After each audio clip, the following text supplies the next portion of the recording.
Hello, Carpenter and Calatera. Thank you for always support me. Please support my reels on Facebook, Richard Nardo, and my YouTube channel, Dudong Vlog. Don't forget to subscribe and react to my videos. God bless everyone. Magandang umaga, Kapintor Calatero. May gagawin tayong Mercedes-Benz W212 E300. Ito, papalitan natin yung power window niya. Assembly na, buo na siyang papalitan natin. Ito, binaktas natin yung siding nito, Kapintor Calatero. Para matanggal natin yung pinaka-buo niyang mechanism. Tapos yung itong mechanism niya, yero yung pinaka-lalagyan niyang yung nakakabitan sa mechanism ng power window niya. Kailangan baklasin sa buong naka-rivets nito eh. Tapos tanggalin natin lahat yung mga yung mga wiring. Para malinis siyang para sa labas natin ikabit yung mga ibang ikakabit. Ito. Umpisa na natin yung pintuan na tanggalin yung mismong double ng mechanism power window.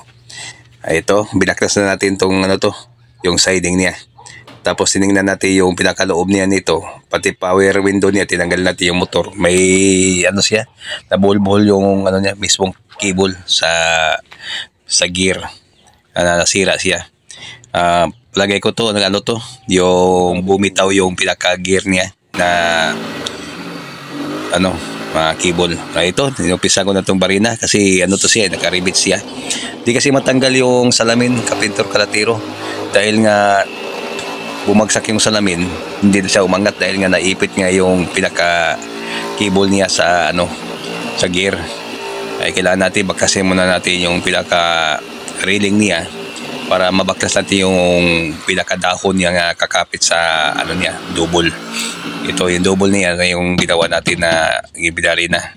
Tapos pinokpok natin yung kasi mayroon siyang, mahirap kasi marinahan yan kasi mayroon siyang yung pin sa ilalim. Kailangan mapukpok siya para yung barina madiretso. Kasi kung hindi mo pukpukin, hindi mo matanggal yan, Kapintor Calatero. Yun ang gagawin natin dyan na tanggalin siya. Ito, yung barina natin to. Kasi lahat itong buong side niya, naka-rivets talaga. Ang problema itong rivets ito, pinakamalaking rivets nito. Tapos ang iba nito, gagrind din natin kasi ang iba, hindi siya matanggal. Nasa loob ang rivets. Iwan ko paano ginawa nito dahil nga ang rivets niya nasa loob. Yung isang rivets lang Tapos yung pinaka-plastic niyang guide niya, yung pinakahawak sa lock niya, nakakabit din dyan yung tatlong plastic. Pupunsunin din para matanggalin siya. Ito, may rivets yan sa likod, kailangan matanggal natin. Ang ginawa ko dyan, gagrind natin yan. Gagrind natin yung pinaka-rivets niya kasi baliktad eh. Hindi natin makakuha. Ito, Kapintor Calatero, tinanggal natin yung mechanism niya nga sa loob para maiwan lang siya. Kasi yung salamin di pa natanggal eh. Ayaw matanggal kasi siya, naipit. Ngayon ito, di pa natin matanggal dahil nga yung rivets yan sa likod baliktad. Ito, ginagrind natin to. Ayan siya ang gawin natin yan. Kung magtanggal kayo ito, Kapintor Calatero, yan ang gagawin mo. Tapos kunting ingat kasi pag naputol yung katabi ng ginarain mo, kasi mayroon din siyang dyan opener ng handle, yung lock ng center locking lock yan. Kailangan kunting ingat talaga. Hindi siya dumaptis, baka mamaya matamaan, wala, malaki na trabaho natin yan, maputol. Natin mabilan dyan kasi di naman to ordinary na sasakyan, Mercedes to Kunting ingatan talaga. Ito, pinunso natin yan para matanggal siya, para makuha natin yung loob niyang mechanism.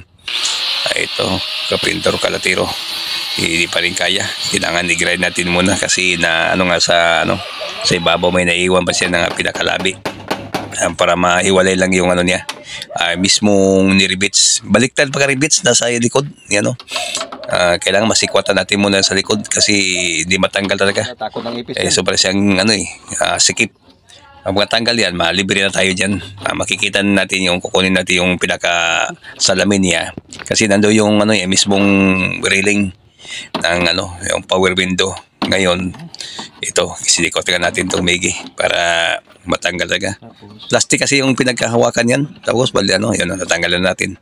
Ngayon, makikita na natin yung pinakaloob niyan sa pintuan kung anong itsura niya. Diba? Diba? Ito yung ito yung pinunsod natin na plastic. Kailangan matanggal din yan kasi nakakapit din yan sa may lock. Tatlong yan, plastic na puti. Yun, kailangan natin matanggal siya eh. Kasi di natin masikwat yan dahil nga masikip. Ito, dilabas na natin to para makita natin yung pinaka-loob-looban niya ng yung pinaka-mechanism niya. Ito na, tinanggal natin ito yung salamin. Itong niya, hindi pa rin natanggal pala yung niya, mismong kasi mayroon pang nasabit na lock ng sakit. Isa na lang yung dilaw. Yun lang natin, i-slide lang yun eh. Yan, okay, tanggal na siya. Ngayon makuha na natin ng buo yan. Tapos makikita natin yung loob. Pati yan, yung pala sa speaker ng mismong takip ng side mirror yan eh.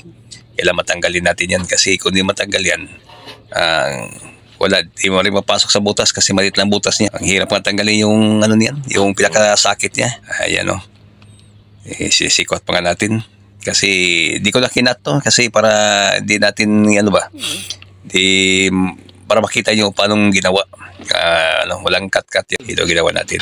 Ayan yun, naputol na yung video natin kanina kasi pero wala yun, okay yun. Yan na siya, diba lumusot na. Tinan mo yung kapintor Kalatero, yan ang sa loob, naiwan yung niya, mismong mechanism kasi siya hindi matanggal talaga yung salamin. Thank you.